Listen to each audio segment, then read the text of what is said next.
Hey everyone, happy Monday afternoon. Downtown received a good bit of rain earlier, so it is a muggy 86 degrees, but I'll take it over the heat of earlier today. Last week we talked about Jesus' crucifixion. Today we are talking about his ascension. He ascended into heaven and is seated at the right hand of God the Father Almighty. And he will come to judge the living and the dead. So we're going to take this in two parts. First, the ascension.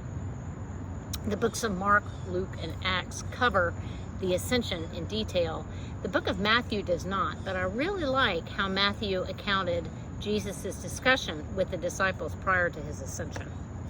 This is Matthew chapter 28. All authority in heaven and earth have been given to me. Therefore, go and make disciples of all nations, baptizing them in the name of the Father, and of the Son, and of the Holy Spirit, and teaching them to obey everything I have commanded you. And surely I am with you always to the very end of the age. That last line there. And surely I am with you always to the very end of the age. That was meant to encourage the disciples, and it is meant to encourage us as well.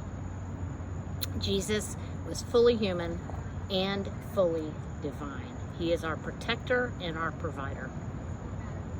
And Jesus is with us to the very end of the age, always working on our behalf and in what is in our best interests. Now, he will come to judge the living and the dead. What does this mean? This is how I interpret it. It is part of the human condition to want to judge others, and often we find ourselves judging the speck in someone else's eye when we have a log in our own eye. None of us is fully perfect, and none of us is fully bad. All of us are human. None of us are all good or all bad. We are human and prone to wanting to judge others. But as I've said in so many videos, it is not our job to judge. We just need to keep our side of the sidewalk clean and let the other person keep their side of the sidewalk clean. In their own time, not in our time.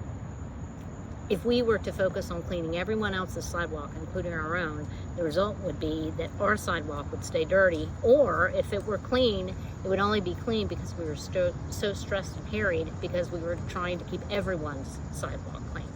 At the end of the day, we only need to keep our sidewalk clean. Pressure's off. Let's not judge. Let's just do what was in the book of Matthew. Go out and make disciples.